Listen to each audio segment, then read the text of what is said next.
गणपतये नमः। ओं गुरुभ्यो नमः। ओं ऐं सरस्वत्यै नमः।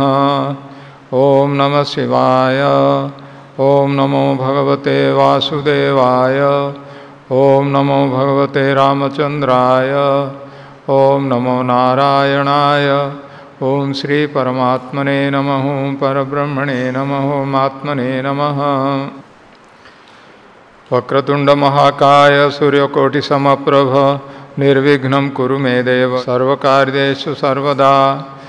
या कुन्देन्दुतुषारहार धवला या शुभ्रवस्त्रावृता या वीणावरदण्डमण्डितकरा या श्वेतपद्मासना या ब्रह्माच्युतशङ्करप्रभृतिभिर्देवैः सदा वन्दिता सा मां पातु सरस्वती भगवती निःशेषजाड्यापहा। नमः शिवानन्दाय गुरवे सच्चिदानन्दमूर्तये निष्प्रपञ्चाय शान्ताय निरालम्बाय तेजसे। ध्यानमूलं गुरोर्मूर्तिः पूजामूलं गुरोः पदं मन्त्रमूलं गुरोर्वाक्यं मोक्षमूलं गुरोः कृपा। लोकाभिरामं रणरङ्गधीरं राजीवनेत्रं रघुवंशनाथं कारुण्यरूपं करुणाकरन्तं श्रीरामचन्द्रं शरणं प्रपद्ये। ओंकारं बिन्दुसंयुक्तं नित्यं ध्यायन्ति योगिनः कामदं मोक्षदं चैव ओंकाराय नमो नमः। दिवि भूमौ तथाकाशे बहिरन्तश्च मे विभुः यो विभात्यो भासात्मा तस्मै सर्वात्मने नमः। ओं श्री परमात्मने नमः। परब्रह्मणे नमः। आत्मने नमः। दिव्य आत्मन आज के ये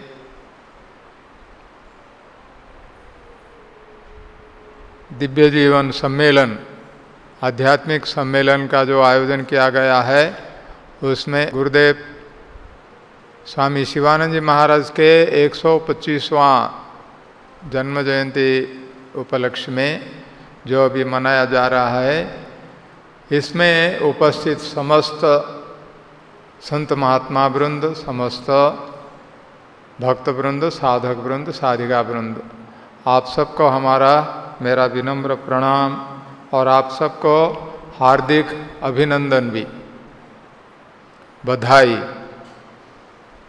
क्योंकि गुरुदेव स्वामी शिवानंद जी महाराज के ये जो जन्म जयंती अभी हम मना रहे हैं उसी के उपलक्ष्य में ये 2 दिन का जो आध्यात्मिक सम्मेलन है और उसके बाद फिर गुरुदेव की जो जयंती 8 तारीख को हम करेंगे उसमें, तो ये हम लोगों का परम सौभाग्य है। गुरुदेव स्वामी शिवानंद जी महाराज एक महापुरुष थे, वो एक महान संत थे, वो भी महान ऋषि थे। और गुरुदेव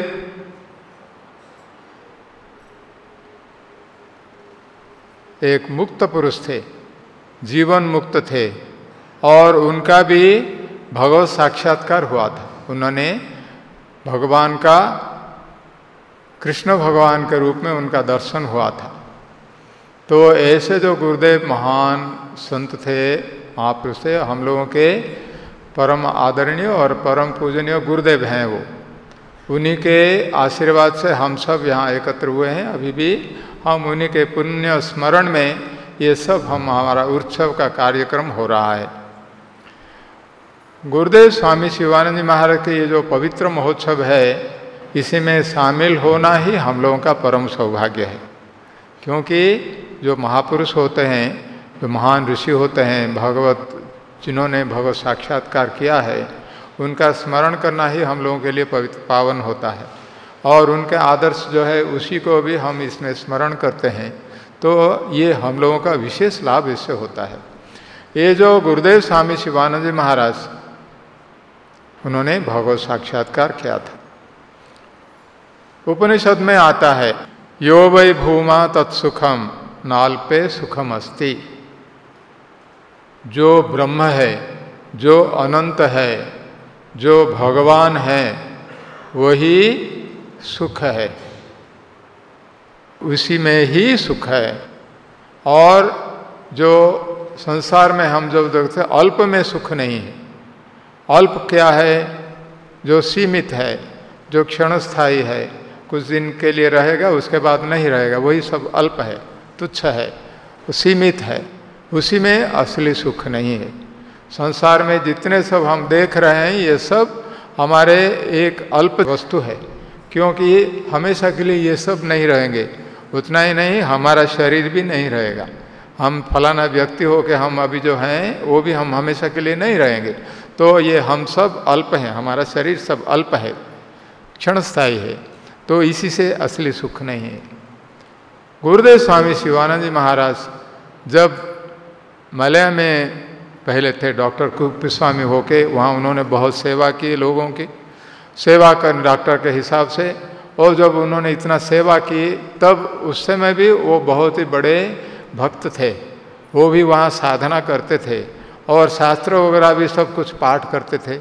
उस समय उनको ऐसे जब पता चला कि भगवत साक्षात्कार से ही हमको असली सुख मिलता है, भगवान में ही असली सुख है, और उसके बाद संसार में सुख ये नहीं है, कोई भी चीज़ संसार की हमें ये सुख नहीं दे सकता है। ऐसा जब उन्होंने किया तब क्या होगा? तब जब उन्होंने सामने भी देखा कि ये लोग कितने कष्ट में है, सब वहाँ बीमार में सब पड़ते थे, और ये ज़्यादातर वहाँ मजदूर लोग थे, श्रमिक लोग थे, उनको बहुत कष्ट होता था। इतना कष्ट, ये दारिद्र्य और ये व्याधि, ये सब दुख कष्ट देख के उनका मन में ये तो सब संसार ऐसे ही दुख ही कष्ट है, तो असली जो सुख है कैसे प्राप्त हो? इनको भी सुख प्राप्त करवाना है, मुझे भी वो सुख प्राप्त होना चाहिए ताकि हमेशा के लिए मैं धन्य बन जाऊँ। ऐसे करके गुरुदेव ने उसको छोड़ दिया वहाँ। और डॉक्टरी, जबकि वो बहुत लोकप्रिय थे, उनका तो बहुत पैसा रोजगार होता था, लोग बहुत उनको मानते थे।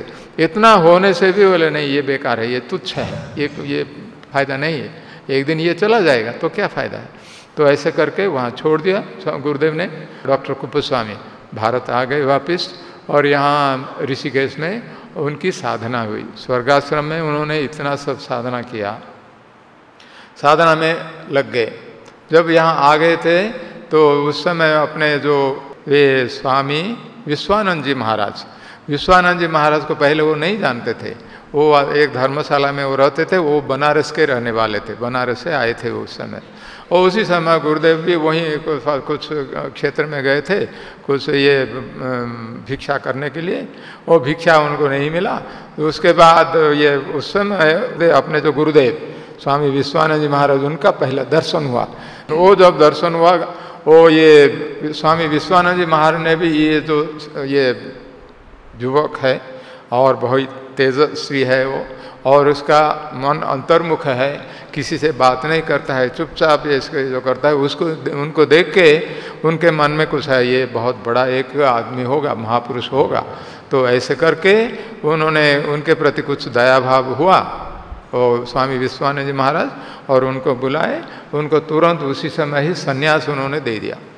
जब वो संन्यास उनको दे दिया गुरुदेव ये विश्वानंद जी महाराज ने, तब उनका नाम हुआ स्वामी शिवानंद सरस्वती गुरुदेव। उससे पहले वो तो कुप्पी स्वामी थे, डॉक्टर कुप्पी स्वामी। वो जब ये हो गया, अपने गुरुदेव ने उनको कुछ बताया, ये एक साधना कैसे करना चाहिए, सब कुछ बता दिया। उसके बाद वो तो बनारस वो जाने वाले थे स्वामी विश्वानंद जी महाराज। उस समय ये विश्वानंद जी महाराज ने उनसे पूछा, ये स्वामी शिवानंद जी से, मैं अभी जा रहा हूँ, मेरे साथ आप आएंगे? आप आइए, अगर तो हम चले जाएंगे, आप जाएंगे वहाँ। गुरुदेव स्वामी शिवानंद जी महाराज ने कहा, नहीं नहीं क्षमा करें, मुझे वहाँ जाने की जरूरत है, मेरा साधना करने की कुछ इच्छा है, मैं साधना ही करने के लिए यहाँ आया हूँ, साधना ही मैं करूँगा, इसलिए आप मुझे आशीर्वाद दीजिए। तो ऐसे करके विश्वानंद स्वामी जी ने जब भी उनको बुलाया था साथ लेने के लिए, फिर भी गुरुदेव नहीं गए वहाँ। तो वहाँ के यहाँ स्वर्गाश्रम में रहे। स्वर्गाश्रम में बहुत उन्होंने कठिन तपस्या की। वही तपस्या करने के लिए, साधना करने के लिए, साधना करके कैसे मैं भगवत साक्षात्कार करूँगा, उसी के लिए उसमें गुरुदेव लग गए उसे। और जब ये घर से जब निकले थे, हिमालय से लौट आए, उसके बाद पहले पत्तमढ़ाई गए, उनका जो जन्म स्थान है, वहाँ उनका सब सामान वगैरह जो लाए थे वहाँ सब छोड़ दिया, किसी को बिना बोले वहाँ से निकल गए घर से, एक और कुछ साथ नहीं है। ऐसे जब चले आए, उस समय उनका मन में ये था कि मैंने तो संसार छोड़ दिया, मैं कैसे अभी भगवत साक्षात्कार करूँगा। यही एकमात्र लक्ष्य, एकमात्र भावना उनके मन में थी। तो तभी से वैसे वो घर से निकल गए। तो वही भावना उन्होंने जो रखा था, अब बाद में भी ये ऋषिकेश आने के बाद अपने गुरु स्वामी विश्वानंद जी महाराज के दर्शन होते, वो तो वही मैं साधना करूँगा, कैसे मैं भगवत दर्शन करूँगा, भगवत साक्षात्कार करूँगा। उसके बाद फिर वहाँ जाके साधना में लग गए। साधना में जब लगे, उस पार से गुरुदेव ये लक्ष्मण झूला होके इस पार आते थे। आगे यहाँ जो अभी विश्वनाथ मंदिर जहाँ पर है, यहाँ सब तो बेल के सब पेड़ थे, बेल का जंगल था। इस जंगल में यहाँ बैठ जाते थे, वो बहुत गहरा ध्यान करते थे। ऐसे ध्यान करते करते 6 साल के बाद उनको भगवत साक्षात्कार हुआ, कृष्ण भगवान का दर्शन हुआ। ऐसे गुरुदेव स्वामी शिवानंद महाराज। तो जब उन्होंने ये ऐसे भगवत साक्षात्कार हो गया, उसके बाद उनका जो पहला लक्ष्य था, भावना थी कि मैं जो भी कुछ है, बाकी से मेरे जितने सब संसार में सब भाई बहन सब है मानव समाज के रूप में, उनके साथ मैं कुछ उनकी कैसे सेवा कर सकता हूँ। ये जो मैंने दिव्य ज्ञान प्राप्त किया, उसी को मैं सबको कैसे पहुँचाऊँगा। जब से कि जब वो भी मैं जैसे धन्य हो गया, अभी उनको भी कैसे उनका कल्याण हो, मंगल हो, उसी के लिए वो भी गुरुदेव ने कहा उसी से ऐसे उसी समय भी उसके बाद चुपचाप नहीं रहे वो। और किसी ना किसी कोई अगर कोई भक्त लोग बुलाते थे, कहाँ जाके संकीर्तन सम्मेलन करना, कहाँ जाके कोई आध्यात्मिक सम्मेलन में भाग लेना, ऐसे करके सब करते थे। और वहाँ साथ भी जब उनके पास स्वर्गाश्रम में कोई कोई आते थे, जितने सब भक्त लोग, कोई लोग जो साधक लोग जो भी कुछ प्रश्न वगैरह पूछते थे, उसको भी वो बताते थे गुरुदेव। तो स्वामी शिवानंद महाराज ने उसी समय लोगों के उपकार के लिए, लोगों के पास ये आध्यात्मिक ज्ञान कैसे पहुंचेगा, ताकि वो भी सब कुछ साधना करके कैसे भगवत साक्षात्कार कर सकते हैं, वही उनका एकमात्र लक्ष्य था। तो जब उन्होंने ऐसे करा, कोई किसी ने कहा कि स्वामी जी आप अपने अकेले कितना कर सकते हैं, एक व्यक्ति ज़्यादा नहीं कर सकता है। अगर आप मान लीजिए एक ये संस्था करेंगे, वो संस्था के माध्यम से व्यापक रूप से ये आध्यात्मिक ज्ञान का प्रसार हो सकता है। इसलिए आप, अगर हमारा सुझाव है, अगर आप कोई ऑर्गेनाइजेशन, कोई संस्था अगर करेंगे तब ठीक रहेगा। गुरुदेव ने सोचा हाँ ठीक, अच्छी बात आपने कहा, ये ठीक बात है। क्योंकि गुरुदेव तो चाहते थे, अपना कोई स्वार्थ नहीं था, अपने कोई नाम यश लेने के लिए उनका जो कुछ नहीं था, उन्होंने सब कुछ प्राप्त कर लिया था और कुछ प्राप्त करने के कुछ नहीं था उनका। फिर भी लोगों कल्याण के लिए, लोगों के लिए ही कैसे लोगों का सारा उपकार कैसे हो और व्यापक रूप से और शीघ्रातिशीघ्र भी कैसे हो सकता है, उसी के हिसाब से ये दिव्य जीवन संघ का स्थापन हुआ उसी समय। तो दिव्य 1936, उसके बाद 1900 ट्रस्ट हुआ 36 में, उसके बाद सोसाइटी हुई तो 1939 में। ऐसे करके अभी हम जो अभी देख रहे हैं, स्वामी शिवानंद जी महाराज के ये जो आश्रम है, दिव्य जीवन संघ है, ये गुरुदेव स्वामी शिवानंद जी महाराज के सत्संकल्प से, सदिच्छा से लोगों का कल्याण कैसे हो, कि लोगों को आध्यात्मिक ज्ञान का प्रसार कैसे हो, आध्यात्मिक ज्ञान हम कैसे पहुंचाएं, ताकि हर एक व्यक्ति ऐसे ही साधना करके कैसे आगे चलेंगे, यही उनका एकमात्र लक्ष्य था, एकमात्र इच्छा। अपना इच्छा नहीं है, ये सामूहिक कल्याण के लिए। तब हम सब अभी यहाँ बैठे हैं। तो गुरुदेव स्वामी शिवानंद जी महाराज, जो जिनके अभी 125वां हम जन्म जयंती अभी हम जो मना रहे हैं, ऐसे गुरुदेव स्वामी शिवानंद जी महाराज, उन्हीं के आशीर्वाद के कारण हम सब यहीं हैं। शिवानंद आश्रम है, हम भी उनके अनुयायी हैं, शिष्य हैं, उनके भक्त हैं। उनके आदर्श से, उनके दिखाया हुआ मार्ग से हम सब प्रेरित हैं, हम सब बहुत प्रेरणा प्राप्त हुए हैं। तो ये हम सब लोगों का परम सौभाग्य है। तो गुरुदेव स्वामी शिवानंद जी महाराज का एकमात्र लक्ष्य था कि जीवन का परम कल्याण कैसे हो, जीवन में हम क्या करना चाहिए, क्या करने से हम धन्य हो जाएंगे, हमारा परम कल्याण हो। उन्होंने पहले जो उपनिषद में जैसे बताया है कि जब जो भगवान है, भगवान में ही सुख है, भगवान के प्राप्त होने से तब हमारा परम कल्याण होता है, भगवत साक्षात्कार, हम अमर बन जाते हैं, हम मुक्त बन जाते हैं, मोक्ष हम प्राप्त करके ये सब होगा। उपनिषद में और भी ये बताया गया है। सिर्फ अगर मान लीजिए कोई आकाश को देख के अगर हम उसको हम लपेट लेंगे अपने शरीर पे, ऐसे अगर हो गए तो ये कितना संभव है, ये बिल्कुल संभव नहीं है। वैसे ही अगर कोई माने कि बिना भगवान का साक्षात करके अपना दुख का पूरा अंत हो, ये संभव नहीं है। जैसे आकाश को हम लेके अभी ओढ़ के हम यहाँ बैठेंगे, आकाश को कोई नहीं ओढ़ सकता है, ऐसा है। तो ऐसा जो उपनिषद में आता है ये भी, तो दुख की निवृत्ति के लिए, सुख की प्राप्ति के लिए भगवान ही एकमात्र, तो भगवान हमारा लक्ष्य है, एकमात्र जीवन का लक्ष्य है। भगवान को कैसे हम प्राप्त करेंगे वही हमको करना चाहिए। ये गुरुदेव का यही मुख्य उद्देश्य, मुख्य उपदेश यही है। सारे उपदेश का जो सार है यही है, जीवन का हम कैसे जीवन में भगवत साक्षात्कार करेंगे, उसी के लिए हम सब प्रयत्न करना चाहिए, क्योंकि हमारा मुख्य लक्ष्य वही है, हमारा मुख्य कर्तव्य भी वही है। बाकी सब जो वो सब गौण है। तो गुरुदेव ने जितना सब किताब, सारे किताब लिखी और जो भी सब कुछ बताया है, इसी के आधार पर ही चलता है, हम कैसे अपने मार्ग में चलें। गुरुदेव ने जो हमें मार्ग दिखाया है वो हमारे लिए पर्याप्त है। गुरुदेव बहुत सरल ढंग से सारे जितने शास्त्र है, वेद, उपनिषद, ब्रह्मसूत्र और भागवत, रामायण, जितने सब सारे शास्त्रों का उपदेश उसी में निचोड़ करके सरल ढंग से हमें सब बता दिया है हमको क्या करना चाहिए, ताकि कोई भी व्यक्ति वो किताब पढ़ने से उनको तुरंत पता चलना जाने मैं क्या करना चाहिए। भगवत साक्षात्कार करने के लिए, जीवन का लक्ष्य हम प्राप्त करने के लिए मैं क्या करूँ। क्योंकि कोई महापुरुष के पास जाके, वहाँ उनके पास जाके बैठ के करना, ये उनके उपदेश से लेना, उनसे गुरु के कुल में बैठ के करना, ये सब संभव सबके लिए नहीं होता है, सबके लिए नहीं हो सकता है। तो इसलिए गुरुदेव सबके लिए, सारे समाज के लिए, मानव समाज के लिए, हर एक व्यक्ति के लिए अपने किताब के माध्यम में वही ज्ञान सबके पास पहुँचा दिया और सारे के सरल ढंग से, बहुत सरल भाव से ही उन्होंने बता दिया है कि क्या करना चाहिए, ताकि छोटा बच्चा भी अगर पढ़े उसको भी पता चल जाएगा। इसलिए गुरुदेव ने लिखा है डिवाइन लाइफ फॉर चिल्ड्रेन। तो बच्चों के लिए दिव्य जीवन क्या है, वैसे माताओं के लिए क्या करना है, और हमारे गृहस्थ लोगों के क्या करना है, बाकी सब सन्यासी, साधक, योगी तो बड़ी बड़ी बात है, वो सबके लिए उन्होंने लिखा है। तो ये जो है कि गुरुदेव ने जो बताया है कि क्या हमारा करना चाहिए, जैसे कि हम लक्ष्य में पहुंच सकते हैं। ये जो लक्ष्य में पहुंचेंगे उसके लिए गुरुदेव ने बताया है कि अपना जीवन को दिव्य बनाना चाहिए। दिव्य जीवन कैसे करेंगे वही उनका सार है। क्यों? भगवान दिव्य हैं, हम भगवान के पास जाना चाहते हैं, भगवत साक्षात्कार करना चाहते हैं हम, तो अपने को अगर दिव्य नहीं बनाएंगे फिर हम कैसे भगवत साक्षात्कार करेंगे। और दिव्य होके दिव्य पास हम जा सकते हैं? हम सब नकारात्मक चीज़ यहाँ संसार में करेंगे, अपना जीवन भी वैसा ही चलाएंगे, उसके बाद हम भगवान को साक्षात्कार करेंगे, कैसे होगा? ये संभव नहीं। इसलिए उन्होंने बताया कि अपना जीवन को दिव्य बनाओ, दिव्य जीवन यापन करो। इतना अगर आप कर लेंगे तो ठीक है। तो ये दिव्य जीवन यापन करने के लिए उन्होंने, गुरुदेव ने बताया कि तो अपना जो जितना सारा ये संसार का जो कर्तव्य कर्म है वो तो हमको करना पड़ेगा, बिना किए संसार में हम नहीं रह सकते हैं।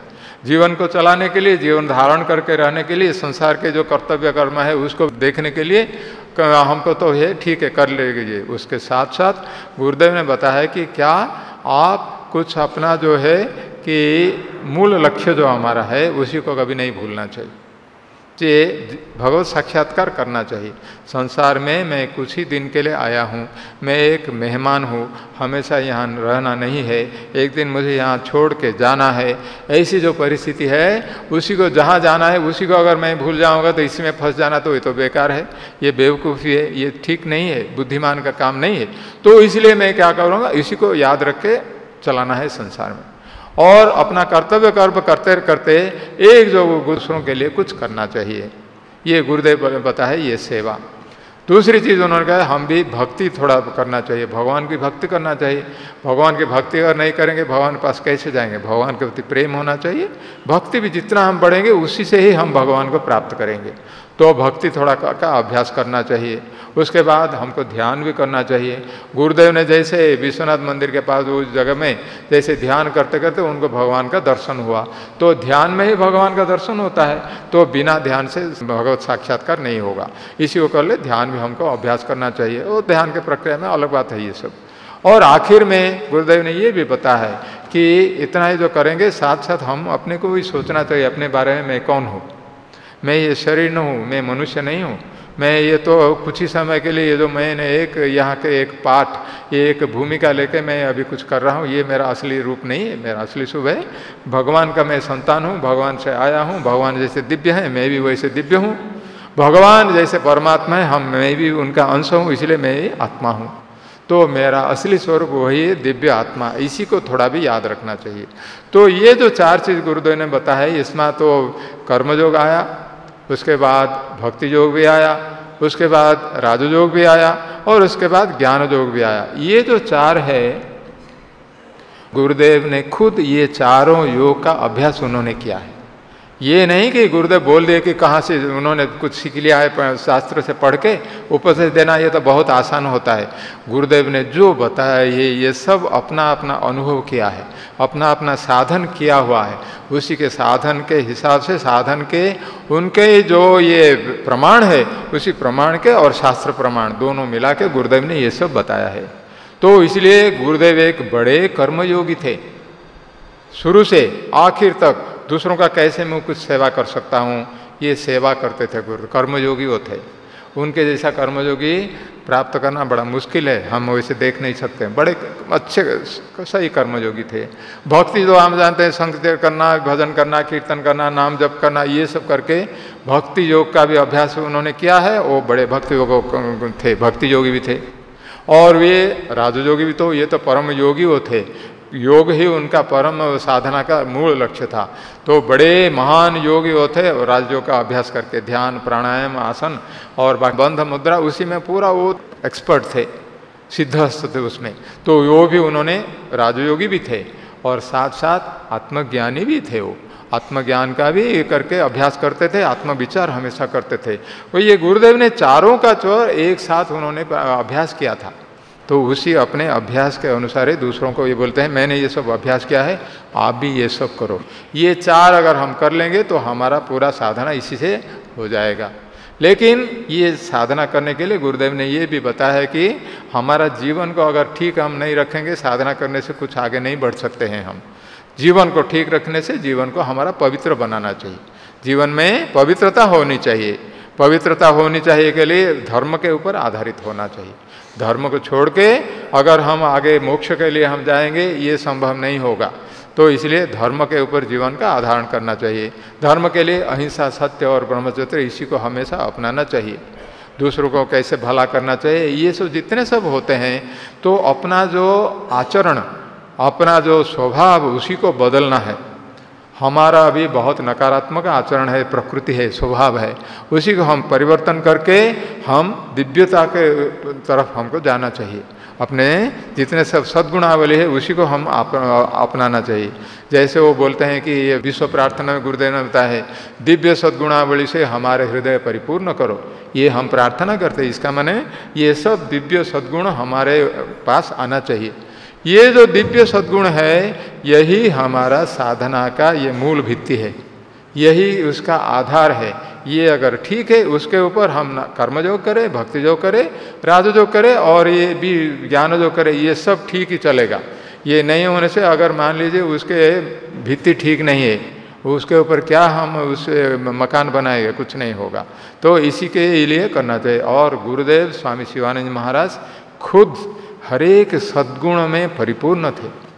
उनके अंदर एक भी हम नहीं अवगुण कभी नहीं हम देख सकते थे। हमने जितना सुना है कि गुरुदेव कभी किसी के ऊपर गुस्सा नहीं करते थे। गुरुदेव हमेशा किसी को, प्राणी को भी कभी भी अनिष्ट नहीं करते थे। और सबके प्रति प्रेम भाव, सबके प्रति कैसे मैं उपकार कर सकता हूँ, सबको मैं से कैसे सुख दे सकता हूँ, ऐसी भावना हमेशा सब गुण उनमें था।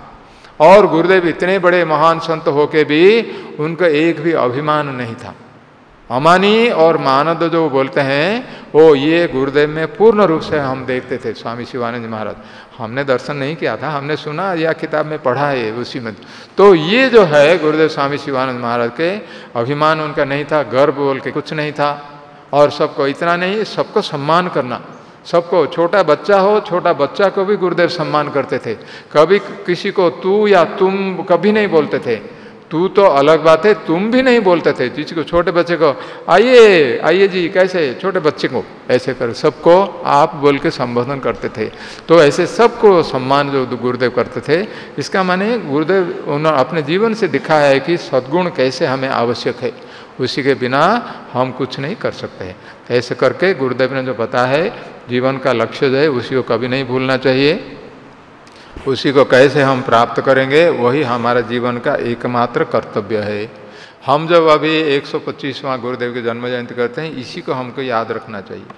यही गुरुदेव हम सबसे चाहते हैं कि हम कैसे साधना करें, हम कैसे लक्ष्य पर आगे बढ़ें, हम कैसे जीवन को दिव्य बनाएं, हम कैसे इसी जीवन से ही हम भगवत साक्षात्कार कर सकते हैं, क्योंकि उसके बाद कोई भरोसा नहीं। भगवत साक्षात्कार सिर्फ मनुष्य जन्म में ही होगा।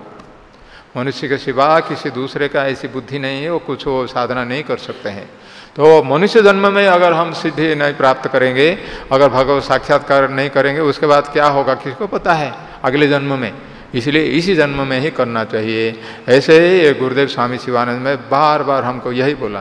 तो हम सब इसी को याद रखना चाहिए। गुरुदेव को ये सबसे बड़ा प्यारा है, सबसे यही चाहते हैं गुरुदेव, हम सब साधना करेंगे, भगवत साधना करें कि कैसे भगवत साक्षात्कार इसी जन्म में प्राप्त करेंगे। इसके साथ करेंगे, बाकी सब जो भी करते हैं वो भी ठीक है। अगर नहीं करेंगे हमारा जीवन बेकार हो जाता है, इसी को हमको याद रखना चाहिए। Gurudev Swami Shivananda Maharaj has told us that the purpose of life is God realization, we all know about it. Gurudev Swami Shivananda Maharaj established the Divine Life Society only for this purpose, for spiritual dissemination. And he had read from the Upanishads that it is only in that infinite there is happiness. There is no happiness in the small things, the finite things, etc. All the things of the world cannot give us happiness. None of the things can give us happiness. Real happiness is in God. And if somehow we realize God, we become immortal, we become liberated, and we also attain highest happiness and bliss. And when we attain God realization, then only all the sorrows and miseries and sufferings of the world will go. So that is how he said that this is what it is. So he realized this, he understood this, and then he gave up the life in Malaya and came back to India, did intense sadhana. And he did sadhana, not only that, even when he came to India, or after he left this his village in Patamadai, left all his things there and then came away without telling anybody. When he boarded the train, at that time the only thought in his mind was, I must realize God now. I must realize God now. I must realize God now. Like that, you see, this was the only thought which he was having all along. And when he met his guru, Swami Vishwananand Maharaj, who gave him the sannyasa, at that time also, after the sannyasa was over, his guru was staying in Banaras, Swami Vishwananand Maharaj. And he said, I am leaving for Banaras, would you like to come with me? Gurudev said, no Maharaj, kindly excuse me, I would like to plunge in sadhana, I want to do sadhana, intense sadhana. His guru blessed him, Swami Vishwananand, and then in Swargashram, he did intense sadhana. The type of sadhana he did, we cannot imagine. It is only possible for Gurudev Swami Shivananda Maharaj. He was of a different bent of mind, so much of determination, so much of strength, willpower, that is why he could do all sadhana. And then he dived deep into sadhana and had God realization in Swargashram. When he was in Swargashram, near our Vishwanath Mandir, when he was doing, at that time it was all the forest of bale trees. And there underneath a bale tree he was doing meditation and he had God realization. He had darshan of Lord Krishna. That is how he came. So after that, Gurudev's only idea was that how I can share these secrets, whatever I have got to realize God, that how I can share with others. That was the only idea with which he set up this Divine Life Society. So Divine Life Society has the only sole objective, primary objective of spiritual dissemination of spiritual knowledge. We all know about it. This means that what is that knowledge by which the people can walk the path of God, how they can have God realization, what things, whatever he has done, whatever he has been telling, whatever books he has written, all these things are directed only towards the one goal, that is how to have God realization. And how to give this message, these teachings, how to make all these reach different people in the entire mankind, in the entire world. That was his only, with that he did everything, etc. So Gurudev, what is it, etc., this we must understand, that the purpose of life is to have God realization, because thereby we will have intense happiness and bliss, we will be free from all sorrow and we will be liberated. This being so, this is our primary duty. When you are in the world, although we have to do so many other things, along with that we must always keep this uppermost in our mind, that my real goal is to have God realization. And all the things are secondary, they are important yet secondary. Both the things have to be attended. And Gurudev said that all the books, that is very in a simple way, he explained everything in such a nice manner that anybody can follow his books and start doing practice. But it is not necessary to go to somebody and then get directly under the feet of a guru. If you are lucky enough, we get it, it's okay. Otherwise, there itself we can do sadhana. So for sadhana, we all know, he said that we must do selfless service or karma yoga. We must also do practice devotion, or bhakti yoga has to be practiced. We must also do daily meditation. And then we must also reflect about our real nature. What is my real nature? Who am I? And that our real nature, which is do some reflection on the self, which is our real nature. All these four yogas, Gurudev said, and he himself practiced all these things. The most important thing, Gurudev never did anything, said anything unless he himself did it. And secondly, he never believed in theory. He said that 1 ounce of practice is better than tons of theory. एक छटाक जो साधना, जो वास्तविक साधना है, उसी वही एक मान जैसे हमारे जब इतने बौद्धिक ज्ञान है उससे भी बड़ा है. तो गुरुदेव he has said like this. So he gave great emphasis for practical work, practical sadhana, how we can do, then only. And all the philosophy, etc., everything he had read. But from that he took out only whatever was necessary for the purpose of sadhana. That only he has mentioned in his books. And all his sadhana, his instructions are based on his own realization, personal realization, and also on the basis of the scriptures. So like this, these things which he has given, Gurudev has given, they have great spiritual power. When we read those books, immediately anybody who reads Gurudev's books, immediately he will be transformed. He will get so much of inspiration, and he will also get the direction straight away what I should do. Gurudev says, do this, do this, do this. Anybody can straight away walk the path of spiritual practice, spiritual sadhana. That is how Gurudev has said. So when we are now doing this, observing this 125th birth anniversary, this we must remember always. This is the only thing for which Gurudev stood. This is the only thing for which Gurudev lived his life. This is the only thing which he pursued in his life till the end. That how to do real sadhana and have God realization. When we are observing this celebration of 125th birth anniversary, we must remember that this is what Gurudev expects all of us. Gurudev wants only this from his devotees, from his disciples, and from all his followers, etc. He wants that we must do spiritual sadhana. We must remember that this is the only goal of life. This is the only purpose of life. For this, we have come to this earth. For reminding this only, Gurudev has come to this world. He tells that I have come only to remind you of your real nature, of your real purpose in life, real goal in life, so that you can walk, you can travel this path and then reach the goal. That is what he has said. So we must remember, if we can remember this, then we are really his true disciple. This is what Gurudev expects from all of us. And we should also remember that this is a very rare human birth that we have got. It is in the human birth only we can have God realization. God realization is not possible in any other species, in any other birth, any other form of life. Doing this, and we do not know, this human life has been given to us only for a short period. As long as we are alive, that is there. After death, we don't know what type of life we will get next.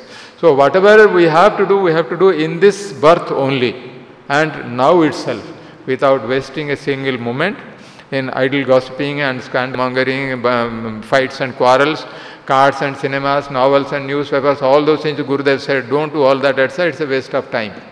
Fie on that wretch, woe to that man who wastes all his time in all these things, useless things. We should keep away from all that. And he says that it is difficult to get a human birth, therefore try to realize in this birth. Therefore try your best to realize in this birth like that. This is Gurudev's crux of teachings. Gurudev wants us to do this. If we remember this, then our celebration of 125th anniversary is really successful and purposive. With this only Gurudev will be very, very pleased. If you can do that, then everything is fine with us, and we will also reach our fine state of having perpetual bliss, eternal peace and liberation from the round of birth and death. This is what we should remember.